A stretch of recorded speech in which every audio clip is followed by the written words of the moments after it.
시청자 여러분 안녕하십니까. 황장수의 컬처파. 오늘 제가 말씀드릴 주제는 대중은 왜 정치인에 현혹되어 춤을 추는가 하는 내용입니다. 지금 대선이 다가옵니다.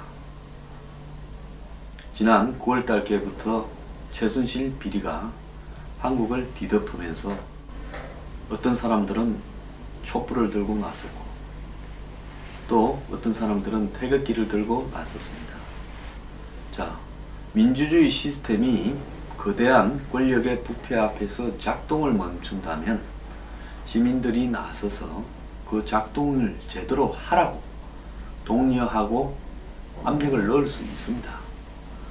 자, 당시 최순실 게이트에 대해서 이걸 덮으려고 당시 여당이었던 새누리당이 국감을 마비시키고 국회를 마비시키고 더 나아가서 이런 의혹을 제기하는 언론들에 대해서 협박을 해대는, 그리고 우병우가 그걸 막기 위한 선봉에 서 있는 이런 상태 속에서 대통령은 이 문제를 국민들 앞에 계속 의의로 이야기하는 속에서 대중들은 길거리로 나와서 촛불을 들 수 있었다고 생각을 합니다.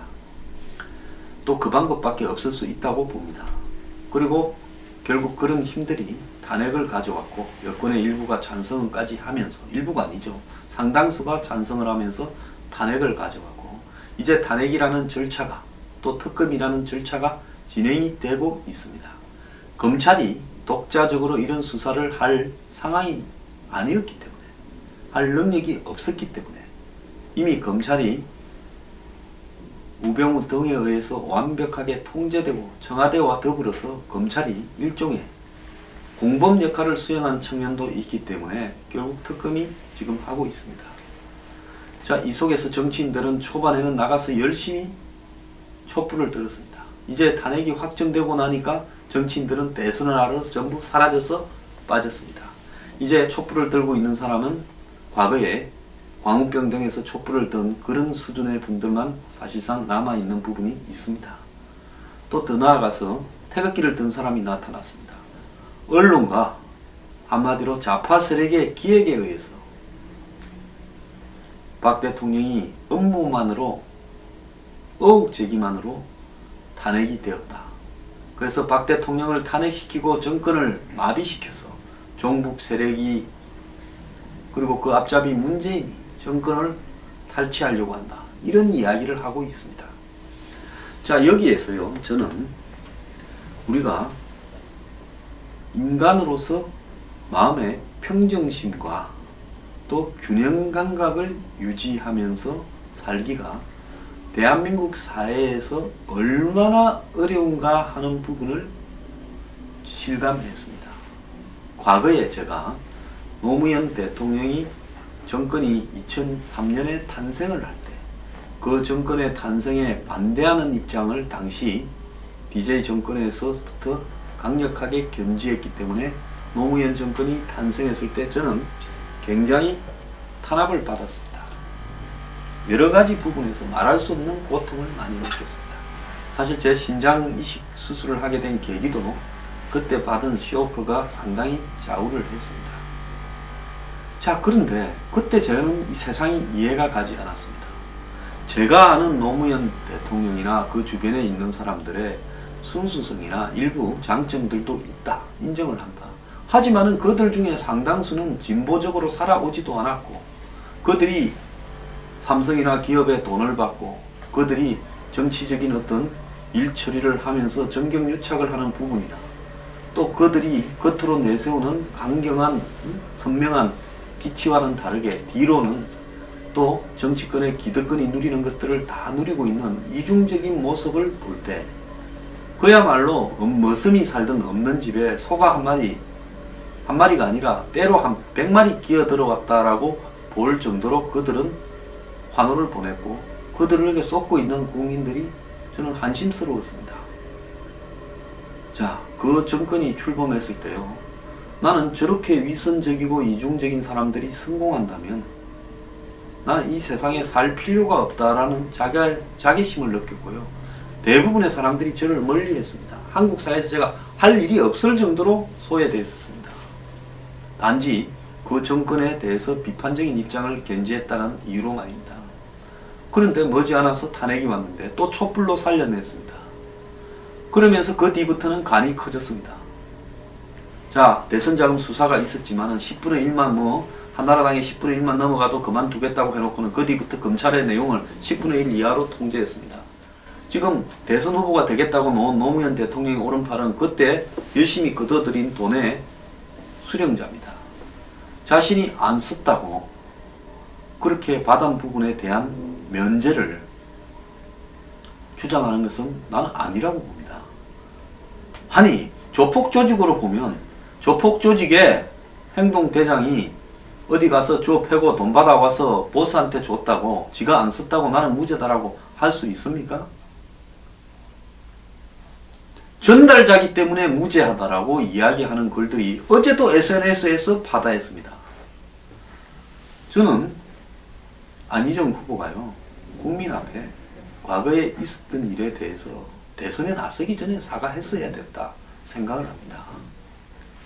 내가 썼다 안 썼다, 자기 보수를 위해서 그렇게 했는데 뒤집어 썼다, 그것은요 조폭 사회에서 의리로 칭찬받을 일이지 대통령 선거에 나온 사람이 칭찬받을 일은 아닌 겁니다. 대통령 선거에 나오지 말아야죠. 나올 자격이 없다고 봅니다. 하지만은 본인이 과거에 피치 못할 사연에 대해서 국민들 앞에 고백을 하고 용서를 구한다면 또 국민들이 판단하기에 따라서 양해될 수도 있다고 봅니다. 그것이 사면되었다고요. 노무현 때 저질러진 일을 노무현이 사면시켜줬다고 그게 무죄다라고 하는 것은 아닌 겁니다. 자, 그러다가 정권이 말기로 가면서 온갖 의혹도 등장하고 하면서 무너져가는 모습을 봤고, 나중에는 자기들이 민주당을 쪼개어서 만든 열린우리당이 노무현 대통령 임기 속에 없어져 버리고, 자신이 없어지고 퇴임 뒤가 걱정된 노무현 대통령은 그때 한나라당 박근혜 대표를 불러다가 연정을 제안하기도 했고요. 그리고 대선에서 참패해버렸습니다. 700만 표 정도밖에 못 얻었잖아요. 자, 그러면서 패족이라고 안희정 지사 입으로 이야기를 했습니다. 친노는. 자, 그렇게 결국 노무현 대통령의 어떤 자살로 이어졌는데 그 계기도 결국 부패 의혹이었습니다. 우리가요, 이야기할 거는 해야지요. 과거의 일이라고, 또 그분이 일부 장점이 있고 대중적으로 소탈하고 소통하고 하는 그런 부분이 있다는 거 저도 인정합니다. 그렇지만은 대통령으로 해서는 안 될 일을 했다는 것도 우리는 인정을 해야 되고요. 그런 부분에서 옳고 그른 부분을 가릴 수 있어야 된다고 봅니다. 마찬가지로요. 저는 이명박 대통령이 됐을 때 반대를 했습니다. 왜 반대했느냐? 이명박 대통령이 대통령 선거 때 나오는 여러 가지 의혹으로 봐서는 저런 사람이 대통령이 되어서는 되겠느냐? 되면 국가가 좀 문제가 생길 거다. 근데 그 뒤에 4대 강이고 뭐 이런저런 자원외교고 뭐 말을 하지 않겠습니다. 오늘 주제는 아니니까요. 그런데도 그분은 요리조리 잘 빠져나가시기는 하더만요. 그때서 저 또 곤욕을 치렀습니다. 자, 박근혜 후보, 저는 태민, 정윤회, 최순실을 알고 있었지만은 최순실은 그냥 조용히 재산 관리나 하는 줄 알았고, 정윤회가 좀 문제가 될 수도 있다고 생각을 했지만은 그래도 안보를 중요시하고 박근혜 후보가 박정희 대통령 딸답게 한 방은 있는 줄 알았습니다. 그래서 경제를 살린다 이런 기대는 안 했지만은 국가의 틀을, 부패를 척결하면서 정상으로 좀 잡아놓지는 않겠는가. 원칙적이고 부패나 이런 데서 욕심이 없을 거라고 생각을 했습니다. 그래서 정권을 만드는데 저도 일조를 했다고 생각을 하고요. 또 정권이 탄생하고 초반부터 허리멍텅하게 이렇게 무너져 갔지만은 좀 그걸 어떻게 바로 잡아 보려고, 또 정권이 새로운 어떤 이 부패 척결이나 이런 부분을 하도록 나름대로 애를 좀 썼습니다. 자, 그런데 유병헌 때부터 이거는 아니다라는 생각이 들었고, 3인방 정윤회 찌라시가 터졌을 때 저는 그런 내막을 좀 아니까 저건 사실일 거라고 생각을 했습니다. 지금 다 사실로 확인되어 가고 있지 않습니까? 그 이후에 벌어지던 일들에 대해서 더 이상 떠올려야 제 양심상으로 도울 수 없는 상황이 벌어졌고, 우병우의 국정농단, 즉 최순실 비리를 막으려고 공갈 협박을 하는 행태에 제가 방송에 나가서 앞장서서 싸우다가 방송 출연도 정지당했습니다. 그리고 이제 사태가 이까지 와버렸습니다. 그런데도 불구하고 박 대통령을 지지한다는 분들은 지금도 태극기를 들고 지지를 합니다.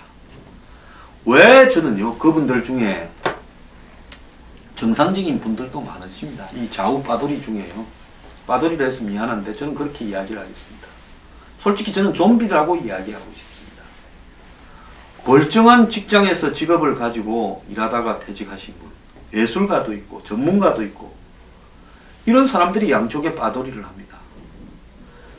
제가 왜 이게 굉장히 위험한가라고 이야기하는가 하면요, 한 1%의, 국민의 1%의 빠돌이, 자, 국민이 5천만입니다. 5천만의 1%면 50만 명입니다. 저는 50만 명도 안 된다고 봅니다. 양쪽 집단의 빠돌이들이 0.1%에서 한 0.34% 정도 되는 빠돌이들이 한마디로 SNS 등을 주도하고 길거리에서 시위를 하고 행동에 옮기면서 대중을 장악해 갑니다. 자, 그러면 대통령이 누가 되든, 전라도 사람이 되든 경상도 사람이 되든 일반 살아가는 대중들은 대통령이 누가 되든가에 의해서 무슨 이해관계가 있습니까? 제가 옛날에 김대중 정권이 될 때 지켜보니까 김대중 정권에서 좀 출세하는 사람들은 뭐 건설업자들 중에 줄 좀 잘 된 사람들, 또 무슨 뭐 사업을 갖다가 하는데 정치권 손 타서 하려고 하는 사람들이 정권이 바뀌니까 상당히 그 사람들은 재미를 보더만요. 또 공직자 중에서 호남이라서 좀 숨어 있었는데 그간 호남 정권이 처음으로 정권 교체가 되어서 탄생을 하니까 곳곳에 밖에 있던 호남 인맥들이 일부는 승진합니다. 자, 법조계 일부, 관료 일부, 언론계 일부, 이런 사람들 빼놓고는 호남 분들 중에서 정권이 바뀌었다고 재미를 본 분이 있으면 얼마나 있겠습니까? 마찬가지로 박근혜 정권이 탄생했다고 해서 TK에서 직접적으로 덕을 보는 분들이 있으면 얼마나 있겠습니까? 그런데요, 이 조그마한 땅덩어리에 그렇게 패를 나누어서 빠돌이 역할들을 합니다. 그리고 주변 사람들을 부추깁니다. 이게 무서운 게요, 굉장히 이 전념성이 강하다는 겁니다. 왜? 쪼개어진 단층, 우리가 단층 폴트라인이라고 그러죠, 영어로. 이 폴트라인을 따라서 이 흩어져 있는 사람들한테는 스스로 자기 쪽에 50%, 50%한테는 조금만 선동하면요, 거기에 넘어갑니다. 그래서 박 대통령이 뭘 잘못한 게 있냐? 잘못한 게 있냐가 아니라 잘못한 게 너무 많아서 열거를 하기가 벅찰 정도입니다. 그런데 갑자기 박 대통령이 잘못한 걸 다 열거해봐라 하면 말을 잘 못하는 사람이 대부분이겠죠. 이게 다 음모고 한마디로 설 제기일 뿐이다. 대통령한테는 설이 제기될 수 있을 밖에 없습니다. 왜? 직접적으로 기소를 못하지 않습니까? 기껏해야 검찰이 뭐 직무유기 강요의 공범 혐의가 있다라는 정도지. 그래, 정도다 하니까 설이라고 이야기하는 겁니다. 자, 문재인 후보 다시 대통령이 되겠다고 하고 안희정 후보도 합니다. 노무현 대통령의 오른팔 왼팔들이 다 지금 선거 나섰습니다. 자기들이 될 가능성이 실제로 매우 높습니다. 자, 그렇다면 그들은 지난 노무현 정권이 성공했냐 실패했냐에 대해서 자기 성찰이 있어야 됩니다.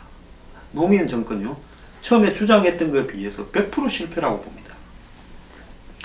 부분으로 업적이 있을 부분도 있죠.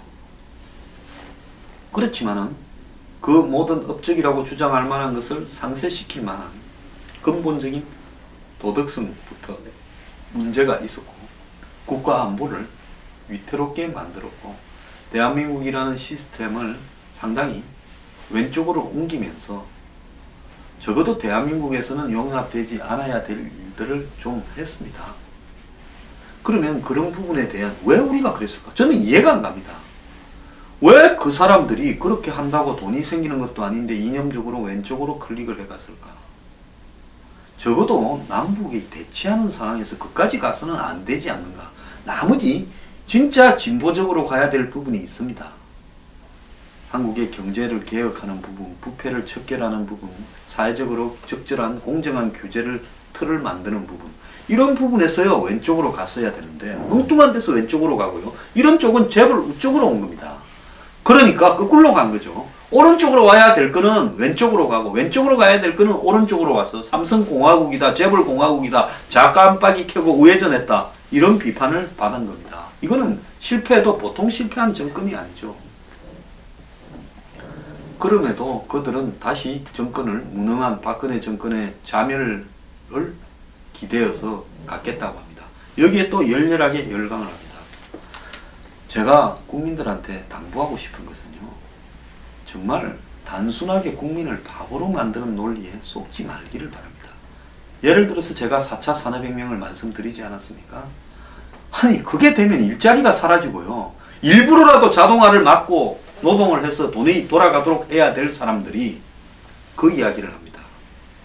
그럼 왜 그 이야기를 합니까? 그 이야기를 던져주는 사람들한테는요, 그 부분에 이해관계가 있는 재벌들이나 그 부분에 이해관계가 있는 기득 상류층들이기 때문에 그런 이야기를 심어줍니다. 저는 문재인 후보가 대통령이 된다고 해서요, 한국 사회가 부패가 척결되고 이 맑은 샘처럼 정의가 솟아나는 그런 사회가 될 거라고 생각을 하지 않습니다. 성찰이 지금 부족하기 때문에 또다시 노무현 정권 2가 될 가능성이 있고, 이것은 제 말이 아니라 박원순 서울시장이 한 이야기고, 지금 안희정 지사 굉장히 이렇게 젠틀해지고 굉장히 온건해진 척 하지만은 그 사람의 말과 행동을 보면 지금 대한민국의 가장 큰 뱅패인 재벌, 삼성 등과의 관계에 있어서 그런 것들을 다 용인하자라고 이야기를 합니다. 본인이 옛날에 삼성 돈 30억을 받았다라는 원죄가 있으니까 그렇게 하는 모양이 어쩐지 모르겠는데요. 이것도 굉장히 위험할 수 있는 부분입니다. 자, 그렇다고 보수에서 대통령이 되겠다는 반기문 씨, 뛰어보지도 못하고 집에 갔습니다. 그럴 줄 알았습니다. 그분은 대통령 될 자격이 없어요. 대통령 되려면 사무총장 할 때 가족들을 전부 산속에 보냈어야 됩니다. 더 뛰었으면 더한 이야기 나왔을 겁니다. 황교안한테 나올지 안 나올지 모르겠다는데요, 나올지 안 나올지 모르겠다라는 부분을 가지고 전부 나올 거라는 믿음으로 하는데, 그분이 나오면 당선이 100%면 또 그런 심정은 이해하지만 그분이 나온다고 해서 지금 그분이 자기 생각이 뭔가를 나올 때까지 말 한마디 못할 처지인데, 그분이 나와서 한 달 뛴다고 이길 만큼의 충분한 표를 얻기는 턱없이 부족하고 박근혜 대통령의 낙인으로부터 벗어나기도 쉽지는 않습니다. 자, 그렇다면요, 이 보수 진영에 있는 분들도 제정신을 좀 차려야 됩니다. 왜 우리가 지금 무엇에 몰두하는가? 박근혜 대통령이 안보를 잘했다라는 부분에 대해서 제가 뉴스 브리핑에서 이야기했었기 때문에 더 이상 반복해서 이야기하지는 않겠습니다만, 박 대통령이 왜 당신들의 영웅이 되어야 됩니까?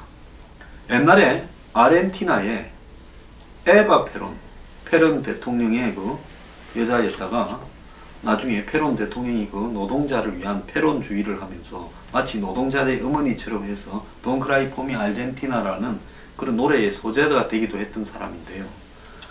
그런 사람들은 실제로 그게 페론주의나 에바 페론이 옳고 그러다는 이야기를 하는 게 아니라, 저도 거기 문제가 보통 많은 게 아니었다고 생각합니다만은, 낮은 쪽에 있는 사람들을 위해서 헌신적으로 노력을 하려고 한 측면은 있다는 겁니다. 저는 박정희 대통령이 존경받는 부분은요, 박정희 대통령의 문제도 많이 있었죠.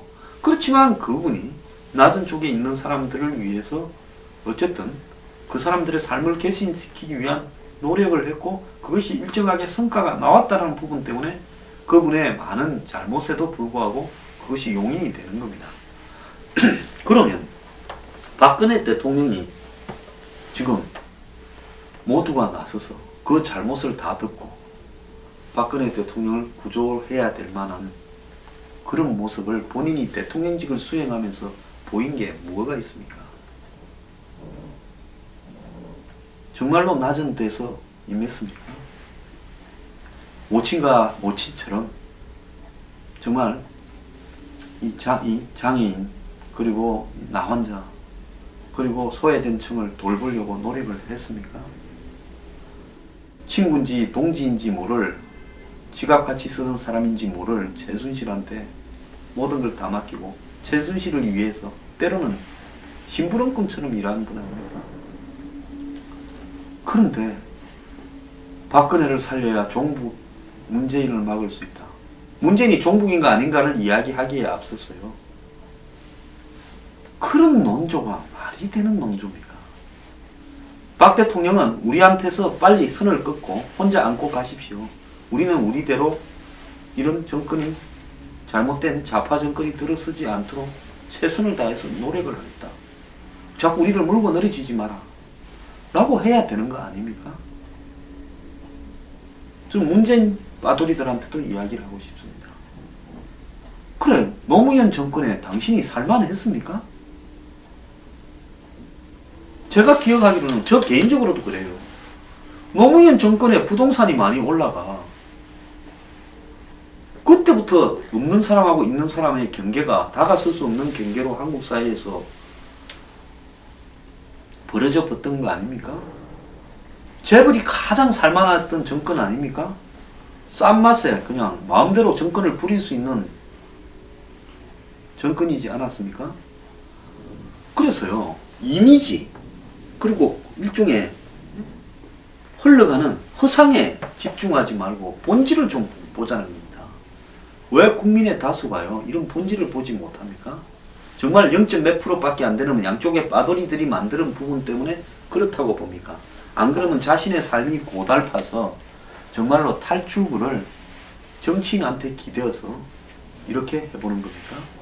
그리고 한국엔 자기가 보수 진보라는 이런 부분에 굉장히 집착들을 하는데요. 지금 한국의 진보가 진보이며 보수가 보수입니까?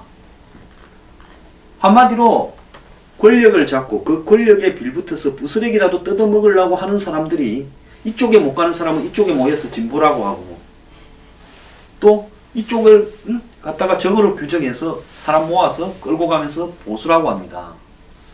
그런데 서로가요, 권력을 장악해서 내가 출세하고 먹고 살고 돈도 벌자라는 기득권 집단들이 일종의 국가라는 제사상에, 제사보다도 잿밥에 관심이 있어서 이거 털어먹자고 경쟁을 하면서 대국민 살기극을 벌이는 것이 대선 선거운동에 하는 지금 짓거리들 아닙니까?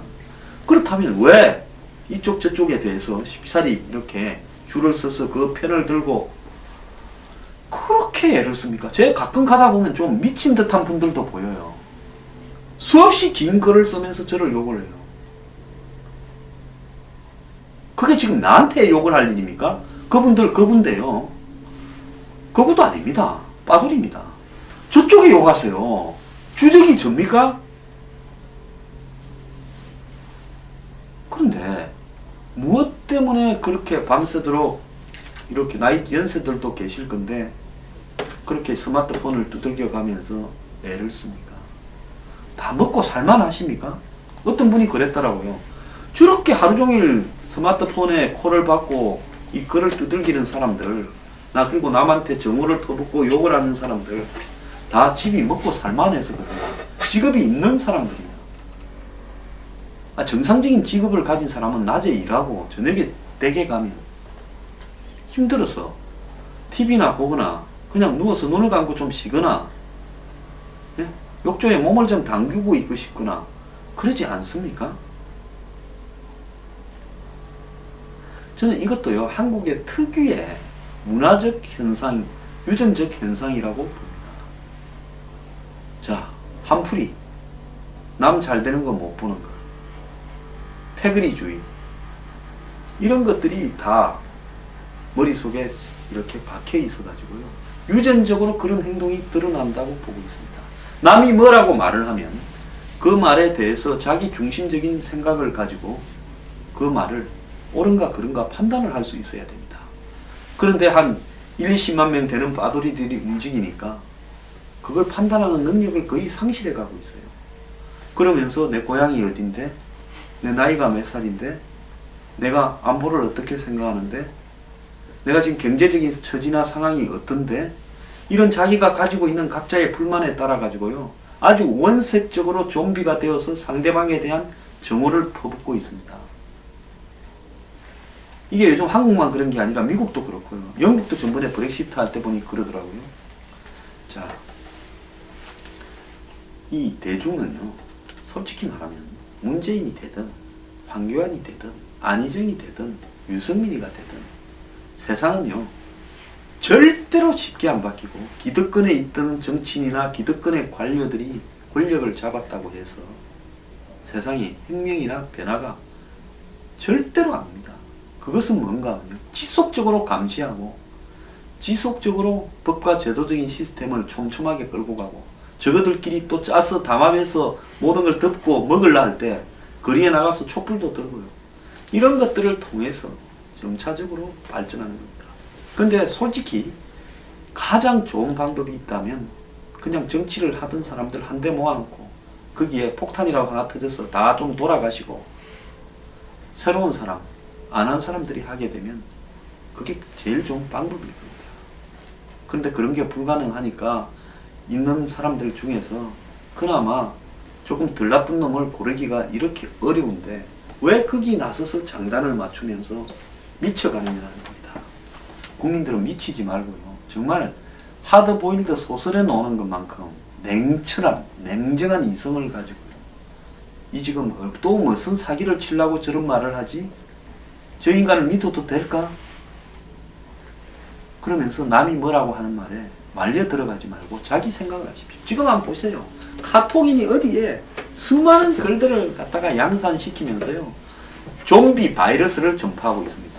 저는 카톡이나 문자 등으로 해서 SNS에서 전파되는 그 무지한 단순한 이론들, 문재인을 빠는 박 대통령을 지켜야 된다는 이런 글들을 바라보면서요, 이것은 거의 인터넷 바이러스다.